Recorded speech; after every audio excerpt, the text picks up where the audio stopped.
vosotros padres, no provoquéis a ira a vuestros hijos, sino criadlos en disciplina y amonestación del Señor.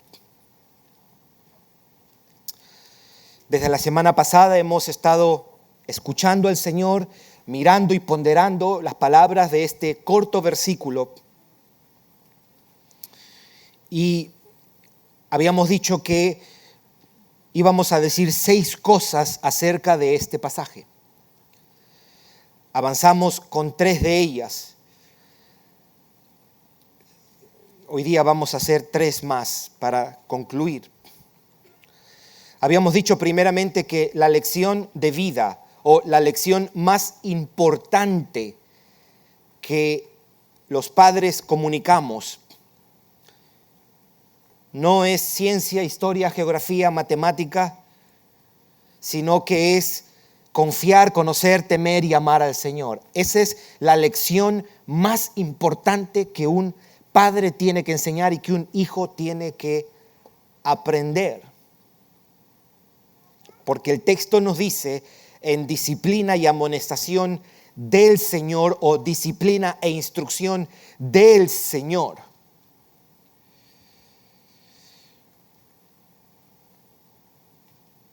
Eso es 1.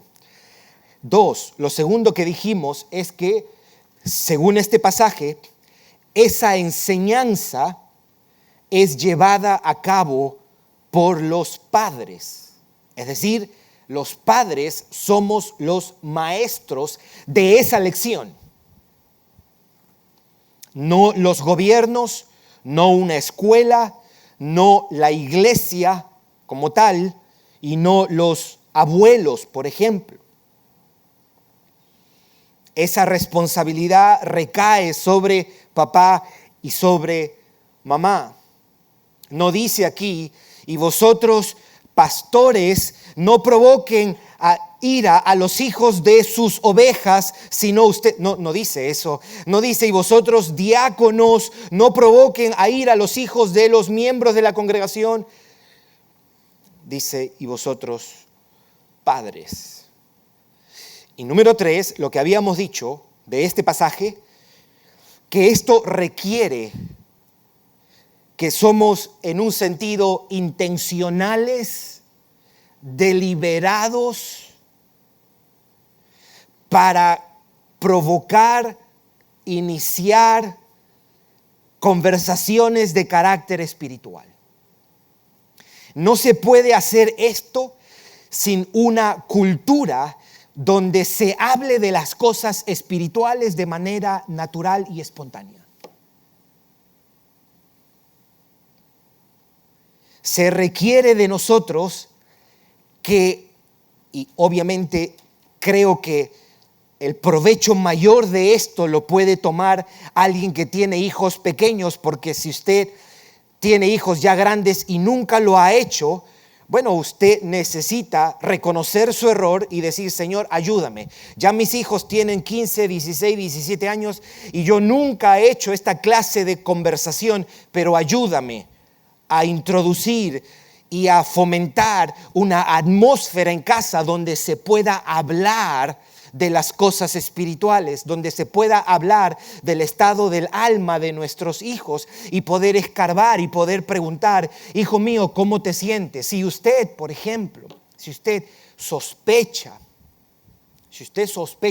que su hijo no es cristiano, si su hija no es cristiana, no se engañe, papá y mamá.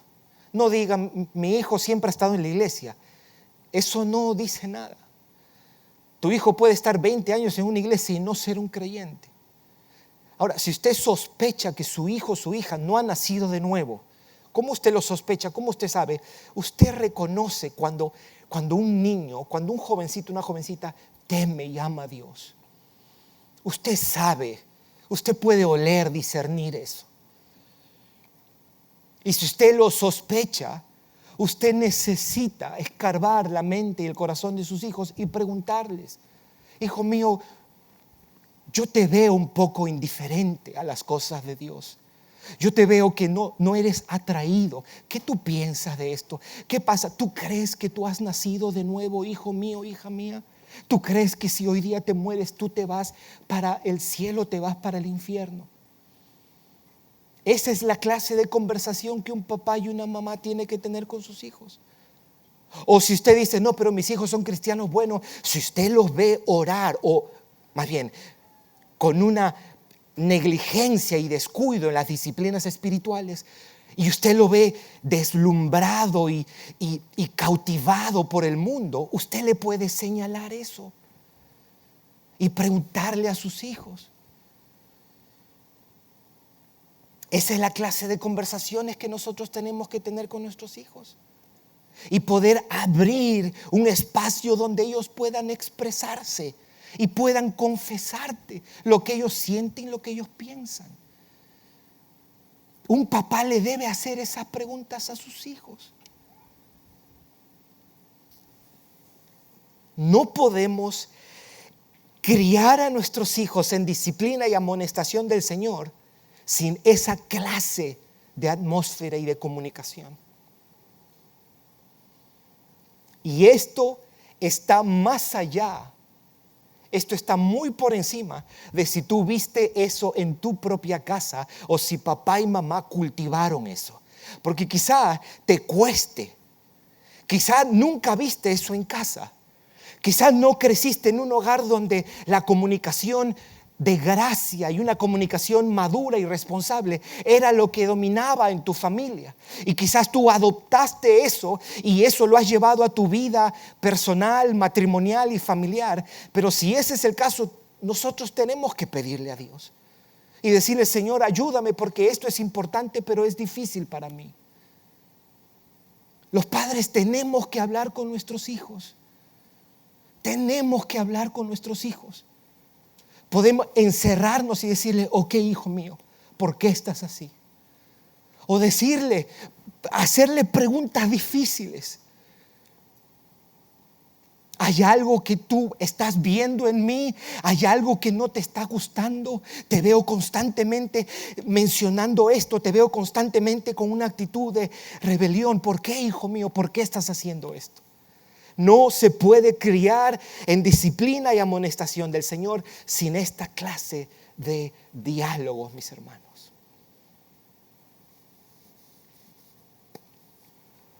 Ok, eso eran las tres cosas que habíamos dicho. Vamos a ir a la cuarta. Esta clase de crianza incluye disciplina.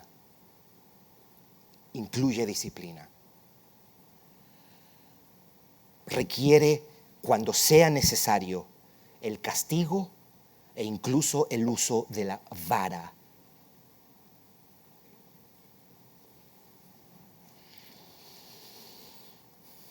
¿Por qué decimos esto?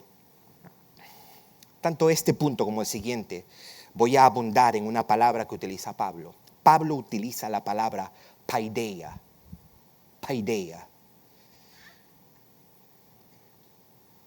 Por eso es que la palabra, entre otras cosas, incluye disciplina corporal.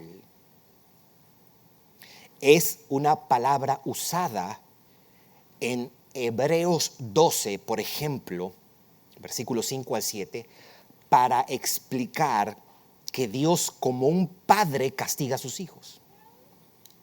Los disciplina y los azota. La vara es necesaria para los hijos. A los hijos hay que disciplinarlos. Pero esa disciplina tiene que ser responsable y tiene que ser bíblica. Debe ser castigo, sí, físico cuando es necesario la vara, pero debe ser oportuno y debe ser motivado por el amor y con la meta de que ellos comprendan por qué se hizo lo que se hizo. Yo debo recordarnos 3 proverbios a este respecto. Proverbios 25, 22, 15, por ejemplo. Proverbios 22, 15, note lo que dice. La necedad está ligada al corazón del muchacho, mas la vara de la corrección lo alejará de él. Proverbios 23, 13 y 14. No rehúses corregir al muchacho, porque si lo castigas con vara no morirá. Versículo 14, lo castigarás con vara y librarás su alma del Seol. Y Proverbios 29, 15. Proverbios 29, 15. La vara y la corrección dan sabiduría, mas el muchacho consentido avergonzará a su madre.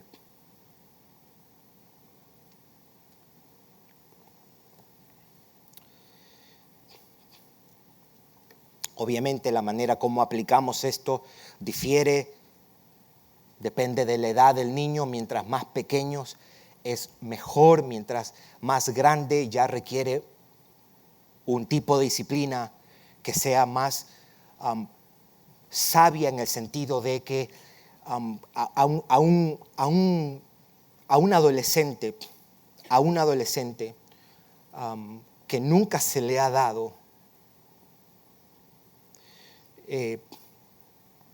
la disciplina corporal a los 16, 17 años sería casi imprudente en algunos casos. En algunos casos.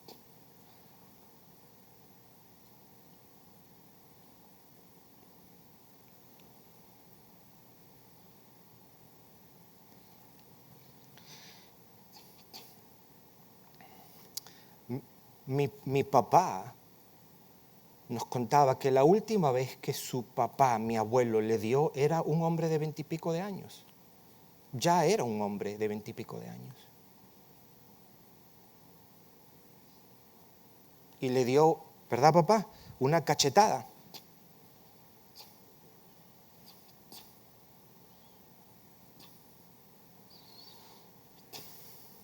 Así que, y cuando yo escuché esa historia, yo dije, yo no conocía a mi abuelo falleció mucho antes. Yo dije, qué bien, esa parte está buena, me gustó eso de mi abuelo.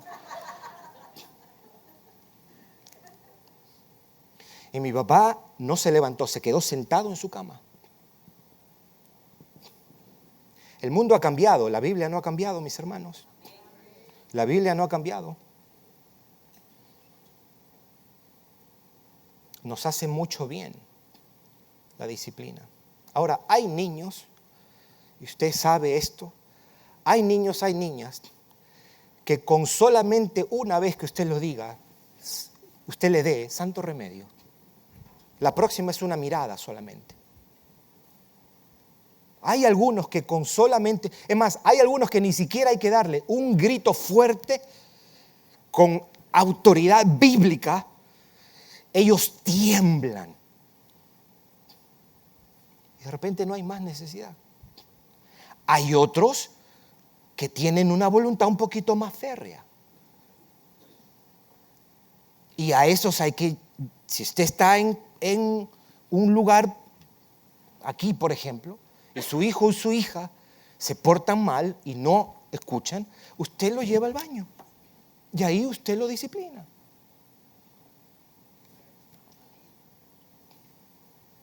So, cuando usted ve a un papá, una mamá, que está llevando a su hijo para allá, para disciplinarlo, usted diga, gloria a Dios.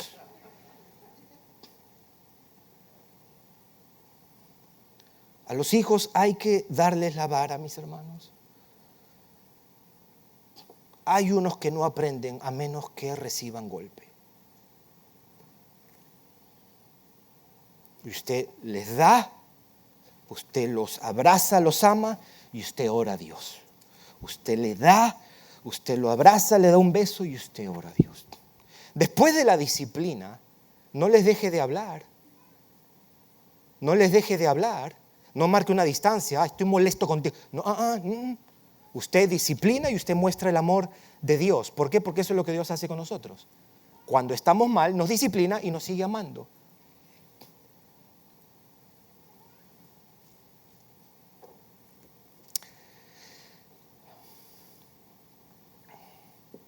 Esto incluye disciplina. Quinto, esta clase de crianza, y estamos tomando la palabra que Pablo usa, paideia, en esencia es inculcar una vida. Inculcar una vida. Más que transmitir, tiene que ver con transferir. La crianza cristiana en esencia es inculcación. ¿Qué significa inculcar? Quiere decir imprimir, transferir, grabar, impactar.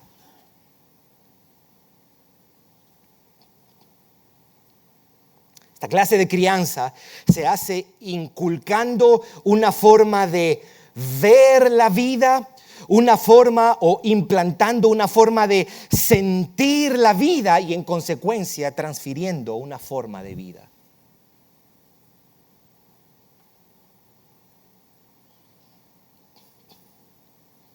El escritor inglés G.K. Chesterton, hablando de esto, él decía, lo quiero leer en español, pero también en inglés para que algunos de los jóvenes puedan entenderlo también. Él decía, la educación no es un curso y no tiene que ver con diferentes materias. Educación más bien es la transferencia de una forma de vida.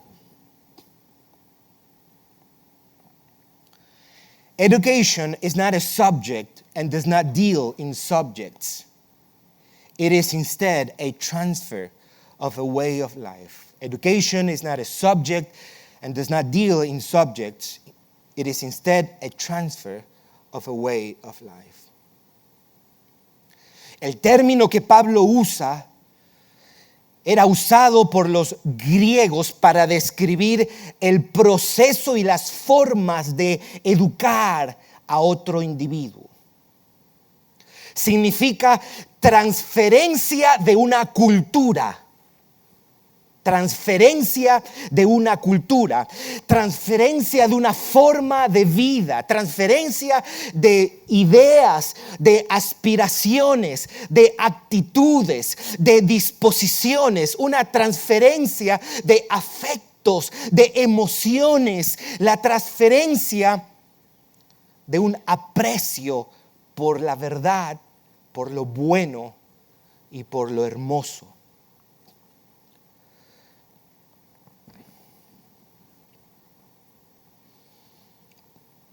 Kevin Clark, en su libro The Liberal Arts Tradition, la tradición de las artes liberales, decía él, lo voy a leer primero en inglés, después lo leo en español, el libro está en inglés, por eso lo estoy leyendo también.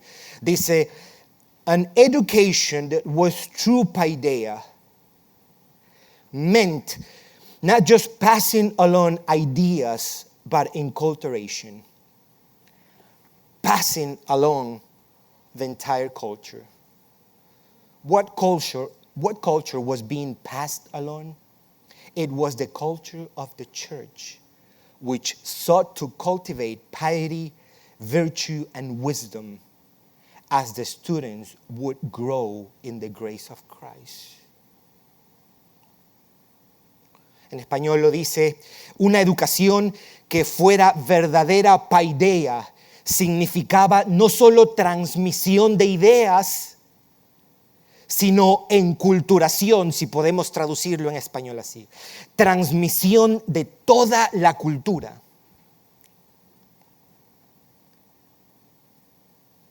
¿Qué cultura se estaba transmitiendo? Dicen. Era la cultura de la iglesia, que buscaba cultivar la piedad, la virtud, la sabiduría, a medida que los estudiantes crecían en la gracia de Cristo. Eso era paideia, transferir una cultura. Transferir una cultura.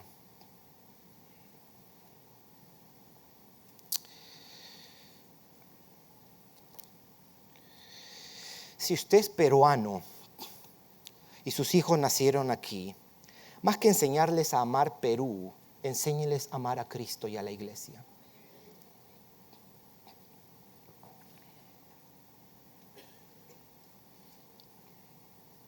Digo peruano para que después usted me entiende. Aplíquelo a su nacionalidad. Entonces, para nosotros la crianza cristiana significa transferencia de una cultura que es intrínsecamente cristiana. Una cultura de amor por Cristo. Amor por Cristo.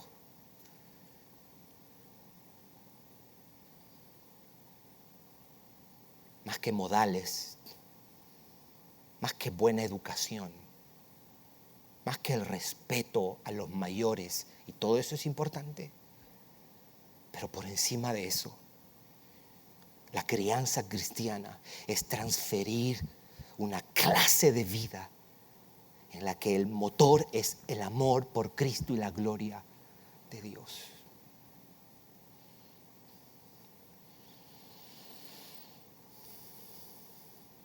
Y esto no solamente es decir a un hijo qué es lo que tiene que hacer. Es mucho más que esto. Es mucho más que esto. Es desde chiquitos enseñarles por nuestras palabras y por la manera como lidiamos con ellos en cada oportunidad que tenemos, de que ellos son pecadores, que necesitan un Salvador y que Cristo es ese Salvador que tú y ellos necesitan.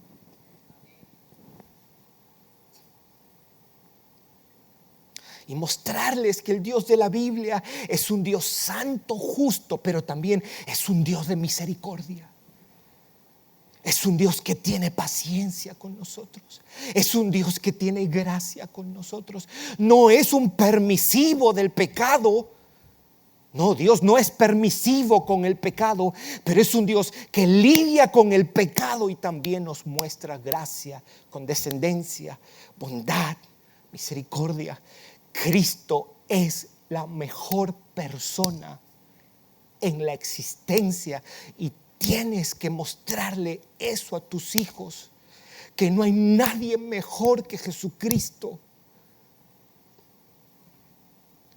que es el ser más dulce que hay en la existencia, que Él es la verdad y que el gozo que nosotros estamos tratando de conseguir y buscar, solo Cristo lo va a dar en un alma.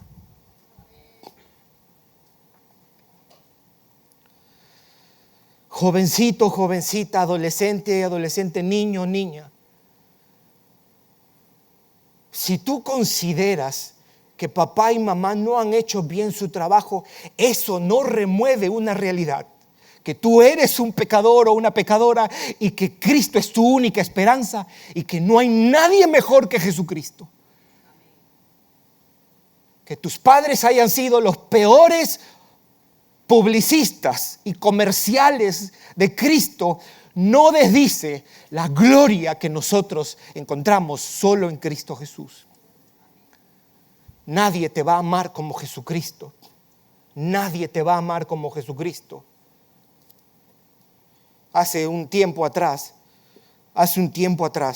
en el grupo de los jóvenes yo les pedí a ellos, escriban cuáles son las 3 cosas más seguras que tú tienes. Y todos ellos lo entregaron. No pongas nombres, le dije. Y entrégalo. Y decía, yo le dije, en todo le dije. Y esta letra decía, lo primero, el amor de mi mamá. El resto, una verdad bíblica acerca de Cristo. Y yo miraba eso y decía, aquí hay trabajito que hacer. Joven, jovencito, jovencita, da gracias a Dios si tú has crecido en un hogar de papá o mamá cristiano. Es un regalo. No tienes la más mínima idea de lo que eso supone. De ¿Cuánta misericordia Dios ha tenido contigo? De que hayas crecido en un hogar donde papá y mamá se arrepintieron y han vivido para Dios imperfectamente. Pero lo mejor que tú puedes tener no es el amor de un papá y una mamá. Por encima de eso hay algo mucho más valioso y eterno, y es el amor de Cristo. Es el amor de Cristo. Solo Cristo va a saciar nuestras almas.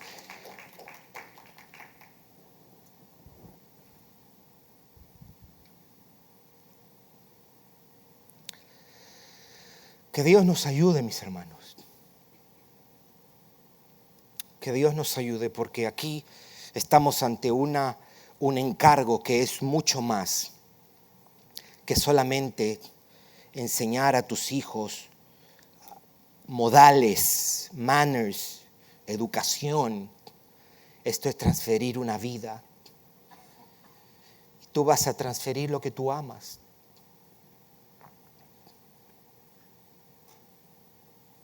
Tú vas a transferir lo que tú amas.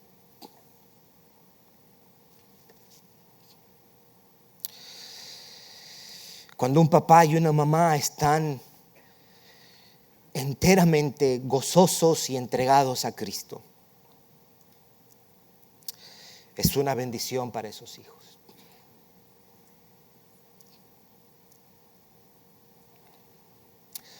Cristo es lo mejor que te ha pasado si tú estás en Cristo. Cristo es lo mejor que te ha pasado.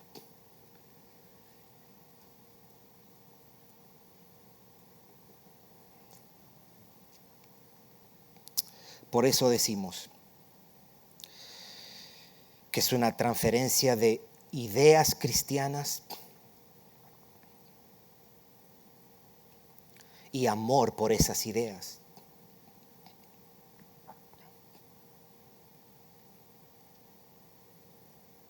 Yo voy a poner un ejemplo de muchísimos ejemplos que se pudieran poner.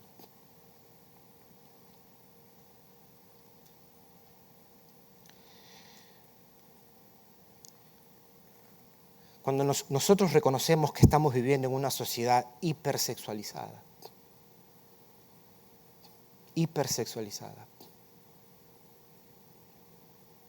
aún a las niñas las tienen como objetos sexuales.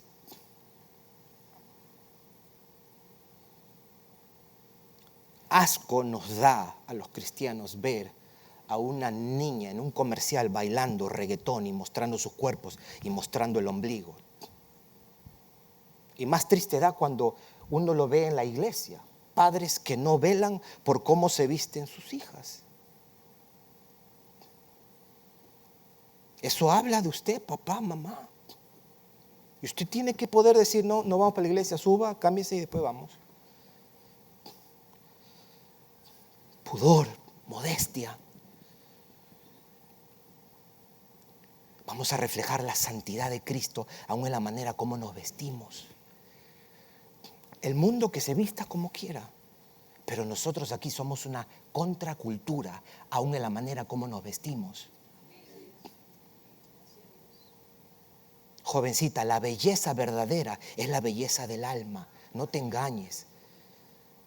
Con pantalones hiper apretados, lo único que tú vas a obtener atención es de gente carnal, no de hombres o jóvenes piadosos.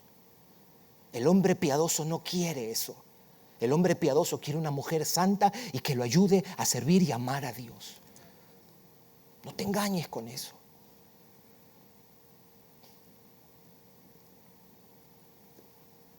Es una sociedad hipersexualizada. Y está bien que nosotros resistamos a eso, condenemos eso.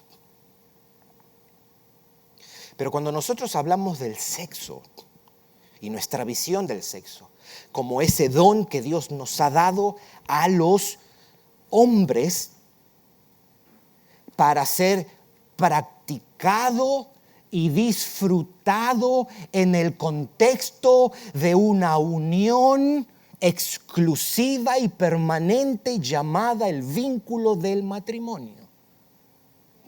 Mientras el sexo sea aprovechado y practicado en ese contexto es honorable y es sagrado y trae gloria a Dios.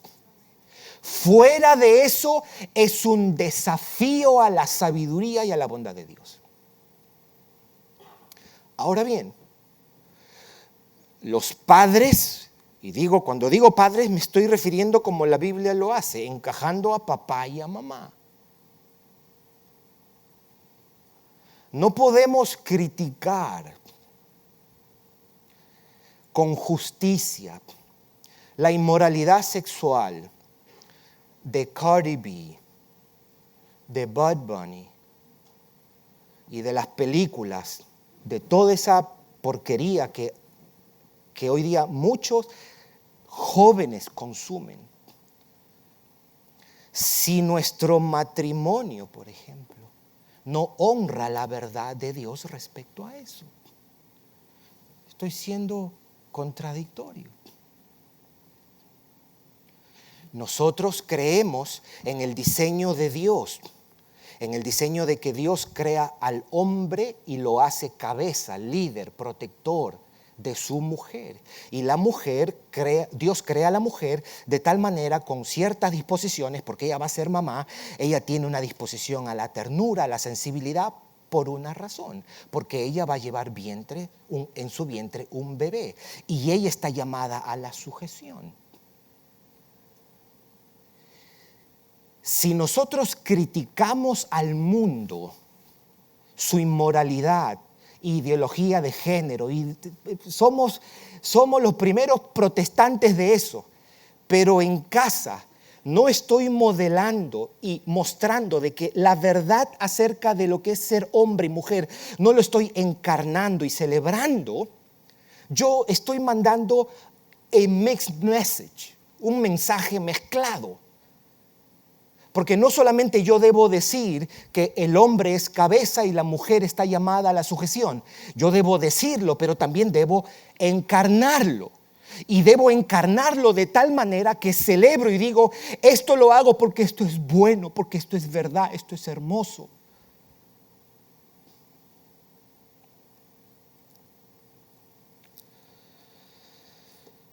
Mi matrimonio está llamado a reflejar cuán fiel es Cristo con su iglesia.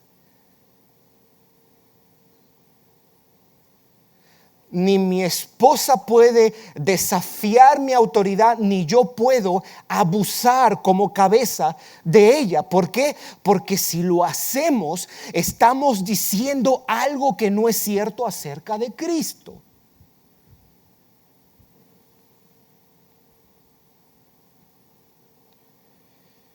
Y todo eso se transfiere, se pasa. Ese es solamente un ejemplo. La verdad de lo que Dios dice acerca del hombre y la mujer en el matrimonio.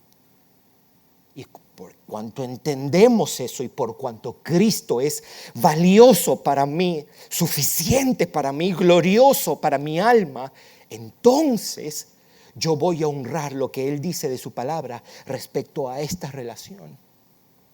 Cristo es importante, así que si es importante, va a ser importante esto, y cuando es importante aquí, va a ser importante cuando yo lo lleve a los hijos. Los hijos huelen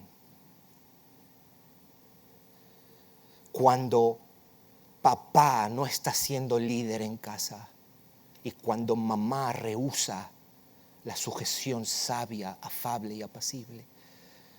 Los hijos saben.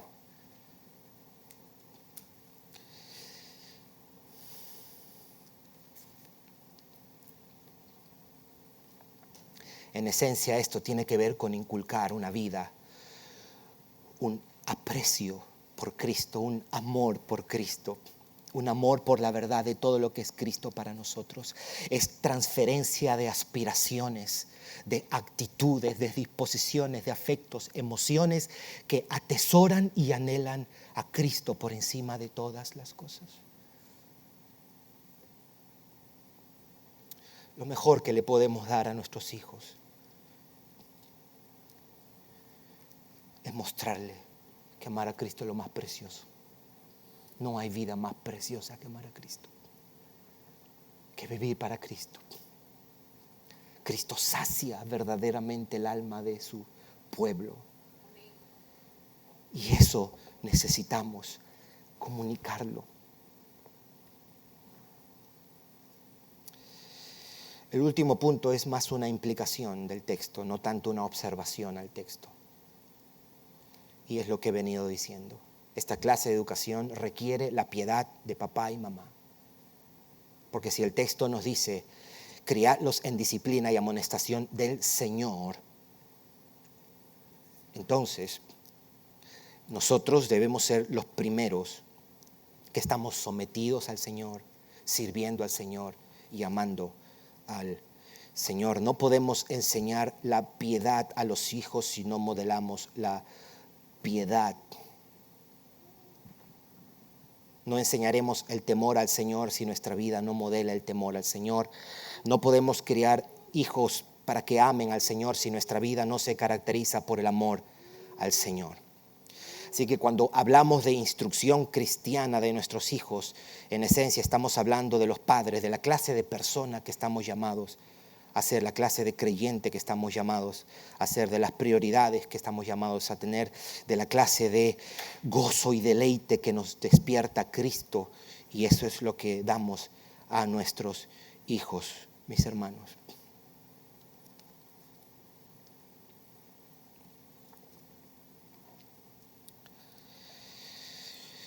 No te puedes rendir, papá y mamá. No te puedes rendir con esto. Y si ya de alguna manera tus hijos son más grandes, tú tienes que seguir con sabiduría y seguir peleándolo con uñas y dientes.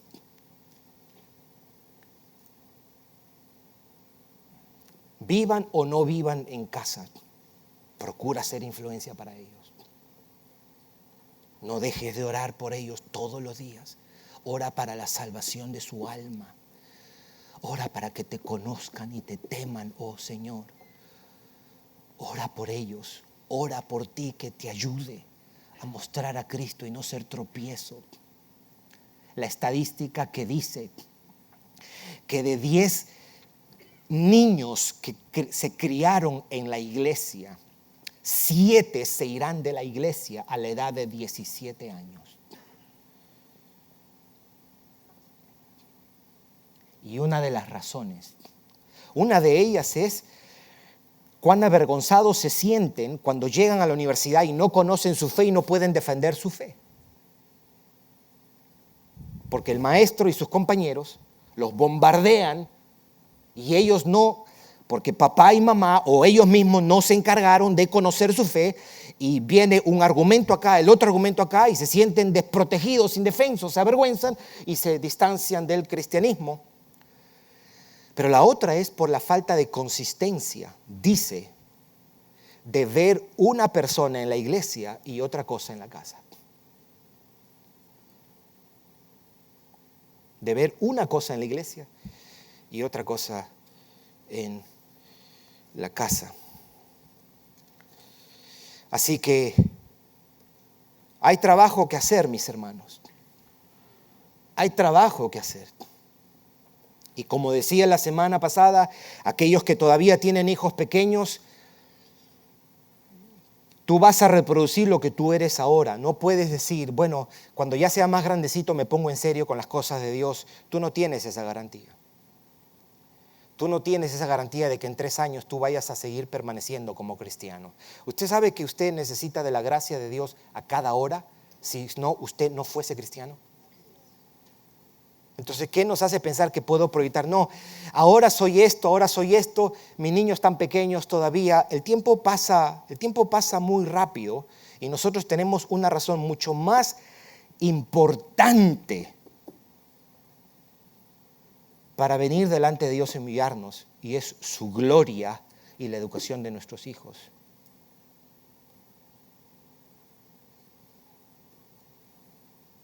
Este texto a un papá nos debería llevar a las rodillas y decir, Señor, ¿y cómo yo podré hacer esto? yo necesito de ti. Hay cosas que yo necesito incorporar en mi vida. Hay actitudes que yo necesito incorporar. Hay hábitos, hay disposiciones que yo necesito trabajar desde ahora y no dejarlo para mañana. Joven adulto.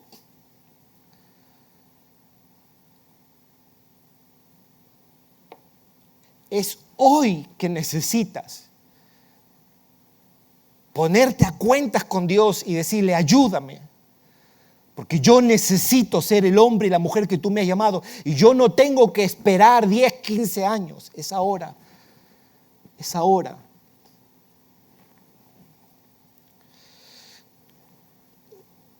Las familias lo necesitan, esta iglesia lo necesita, tu comunidad lo necesita. No tengo que darte, no, tú sabes esto no es nuevo para ti. Este mundo está podrido. Este mundo está podrido. Hay que ceñirnos los lomos, hay que apretarnos los pantalones, hay cosas que hacer, hay conversaciones que hay que tener. Si usted siente que usted ha fallado en mucho de esto, primero usted tiene que ponerse a cuentas con Dios y decirle, Señor, perdóname. Segundo, usted va a tener que tener algunas conversaciones con sus hijos. Y decirle, ¿sabes qué, hijo mío, hija mía? Yo no he hecho mi trabajo como yo entiendo yo debería hacerlo.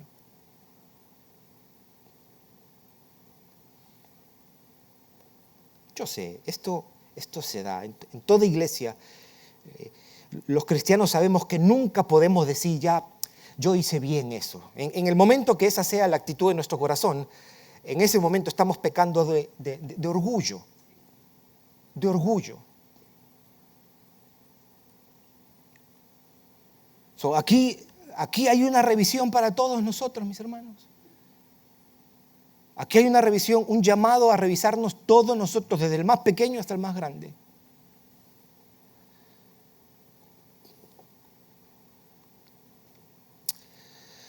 Le pedimos al Señor que nos ayude. Vamos a orar.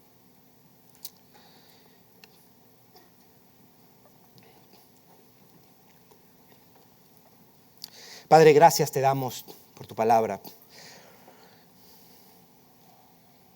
Tu palabra es verdad. Nos llamas a no provocar a ira a nuestros hijos, sino a criarlos en disciplina y amonestación del Señor, a instruirlos, a confiar en ti, a temerte, a amarte, Señor.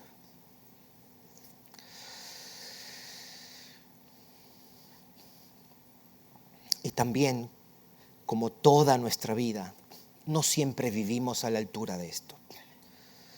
Pero no por eso, Señor, lo tomamos en poco y a la ligera.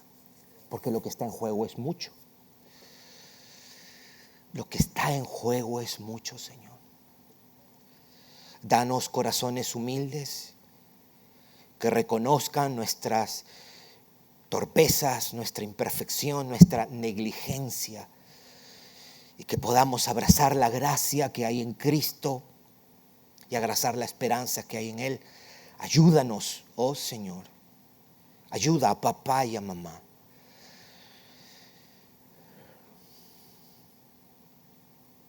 A criar nuestros hijos, a ser de una influencia santificante en sus vidas, a no renunciar, Señor.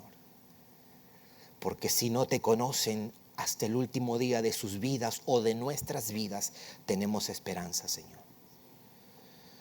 Que continuemos esforzándonos para hacer esa influencia y para mostrarles que Cristo es precioso y digno de ser perseguido, buscado, honrado y amado. Que en Él está la dicha, Señor, que en Él está la verdadera esperanza. Te pido por aquellos hijos, adolescentes, jóvenes en medio nuestro que de alguna manera han visto lo opuesto de Cristo en sus casas.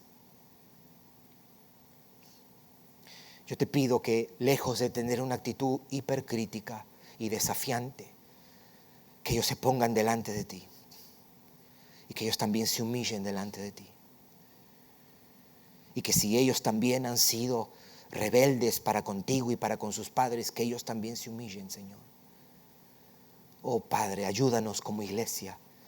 Aviva la paternidad y la maternidad en casa de esta familia, Señor. Ayúdanos a mirar que nuestros hijos necesitan salvación y que ellos muy pronto serán jóvenes, hombres, mujeres. Y que podemos, Señor, mostrarles a Cristo de maneras transformadoras para sus vidas. Ayúdanos, te lo pedimos en el nombre de tu Hijo Jesús, Señor. Amén.